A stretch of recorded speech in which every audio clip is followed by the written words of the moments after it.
So it's been quite a while. But actually, I think I missed 2 weeks in the park. But alhamdulillah, we've been here. It's cold. We're in that cold season again. But alhamdulillah, we're here, inshallah. We had a beautiful brother who's come here. We won't mention where you're from, or should we? Okay, he's from Egypt. But I was born and raised, I still live in Austria. Okay, so where do you live? In Vienna, in the capital. In Vienna? Yeah. Okay, mashallah, that's good. Okay, so you left Islam and you came back? It's not like you did? we left Islam. I was born into the religion. Okay, you was born into the religion. Yeah. Also, I went into Islamic school, primary school, high school. Yeah. And I did know that it was the only religion I would follow. Okay. I didn't practice it. Okay, so you didn't leave. Or did you? Like, did you? And it's okay. It's your. When someone tells me what I am, Yeah. If he asked me what I was, Yeah. I would tell him I was a Muslim. Okay. But in my heart, I still have my doubts. And Okay, that's fine. I have doubt. I had doubts. Yeah. When I first came to Islam as well. When I'm in doubt, it's okay. I would like an answer to this question. Yeah. These are normal things. These are okay. These things are like fine. So what? Tell me your journey. So what made you have these doubts, and how did you get them answered? So, my journey, when I was 15 years old, I started, questioning my existence and why I was here and everything. Yeah. And when I asked my mother, which she is, a religious person, Yeah. she said to me, "Inna khalaqna al-insa wal-jinna liya'budun." Yeah, correct. Mankind. Yeah.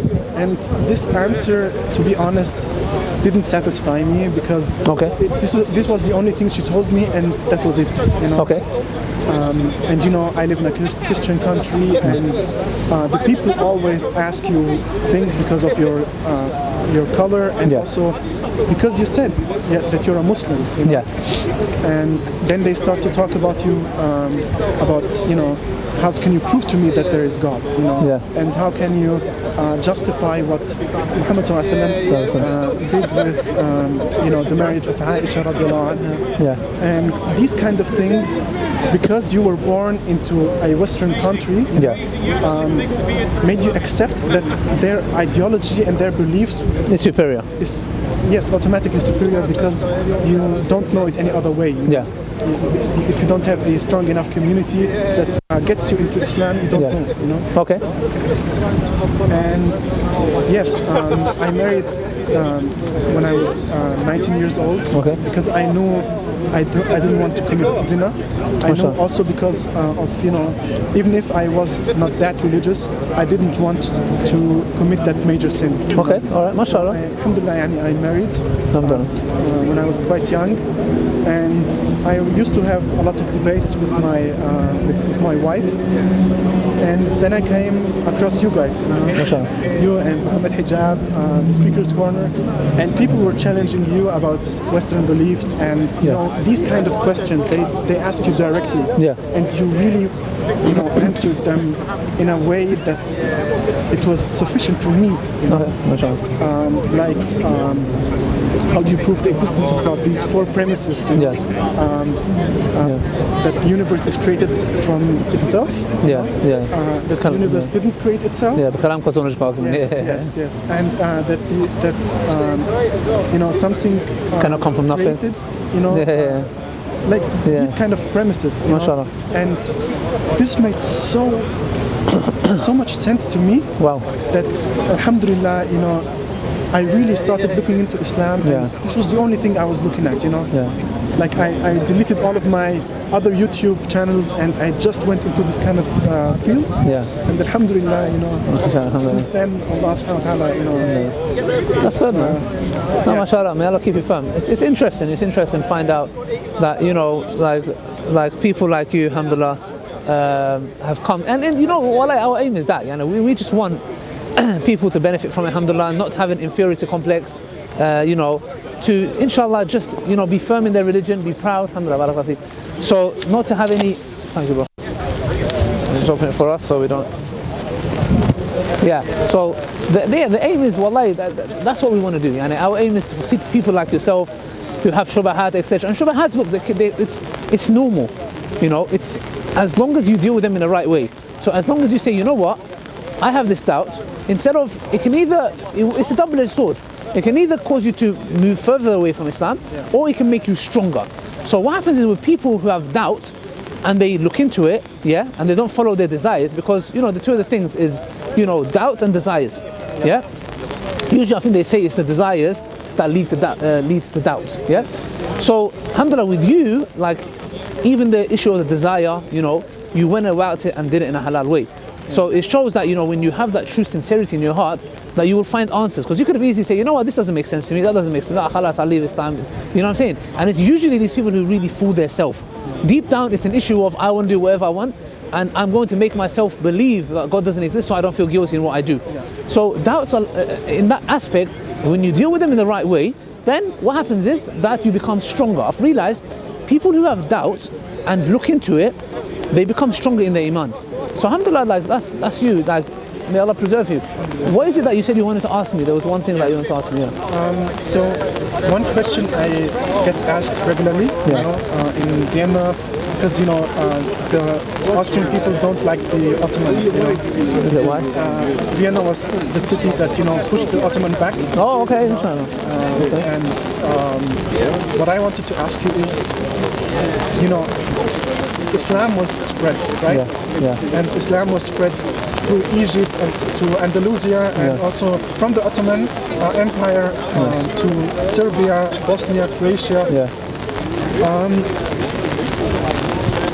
How did Islam spread? You know, like, was it really? I don't want to say that it was spread by the sword, because I think it was like balagh, you know, to make balagh, you know, to spread the religion, you know, talk about it.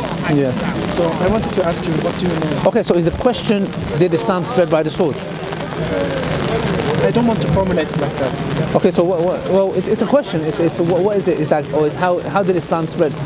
Yes, how did Islam spread? Well, to be honest, look, if you think about it, Islam doesn't have this concept like the British did, the colonizers, you know, they colonized, you know, the majority of the portion of the world, and they stole, and these things they stole, they brought it back to the United Kingdom, you know, what the Queen wears today, you know. These are things that are stolen from Africa and many other countries, and they killed people. They, you know, can we say they invested in the countries? I don't really think so. I mean, Africa is a fine example. Islam doesn't work like that. Islam, in the Quran, Surah Baqarah 256, Allah subhanahu wa ta'ala says that truth is clear from falsehood. There is no compulsion in religion.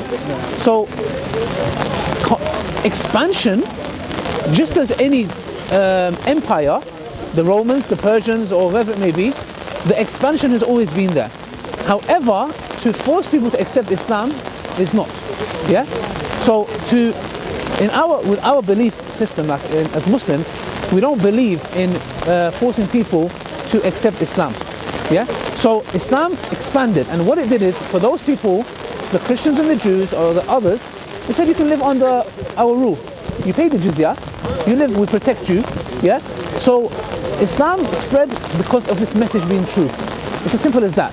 Not by going pillaging, killing, massacring innocent men, women and children, like we know what the Crusaders done. Islam, Islam, obviously there were some Muslims who done some really bad stuff in history, but the majority of them, no.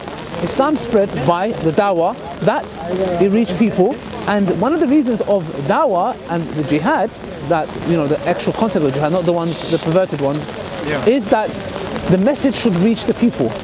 So that's why the ultimatums are given of, number one, accept Islam. You don't accept Islam, okay, no problem, pay the jizya. You don't pay the jizya, we'll fight you. Because what that means is that the Muslim empire wants the message of Islam to reach the general people. If you stop that, if the leaders at the top stop that, we will fight you for that. So that's the reason why when it came, if the people were introduced to Islam, if they did not want to accept it, no problem, you pay your jizya, you live. Now jizya is paid by who? The fighting men. Really? Yes, not from the woman. Zakah, you have to pay, your wife has to pay, but jizya is only for the men. So it's not for the Christian woman or the Jewish woman to pay jizya. So these things are in place, so it's not there to like discriminate, but it's very clear, and Islam spread, and even today it's spreading because of its truth. And how much was the jizya? It changes. Some say it's like a dinar or something like that, so it changes. like each fighting soldier, or sometimes, for example, there would be agreements between the rulers and the Christians arguing, saying if they took over, that they would say that we want you guys to come and defend. Yeah, so defend them. So what that would mean is that we would like you guys to come and defend certain posts. Yes. So instead of paying a dinar a year, or whatever it may be, yeah, you come and do certain things. Or you come and teach our children this or that. So yeah, it works in different ways, yeah. Yeah, sorry man, the rain is there. But that is bad. Huh? Yeah, what's going on? Yeah, it's, yeah. What I know about this kind of thing, you know, that in Egypt, where I come from, originally, that the Coptic Christian, see, they've been there for centuries. They asked, you know, the Muslims to come and get the Romans out of their yeah. There's many say yes. So it's really true. Right? Yes. There is, yes. Yes. Sorry, actually, the rain is really bad. We're gonna inshallah end here because camera's gonna get wet. We'll see, bro. May Allah bless you. May Allah preserve you, inshallah. Come next time in summertime. Inshallah. Alright, take care. Bro, let's bounce, man. Yeah. You know what? Hold this and come with you because I don't want to get wet. Yeah. Okay. So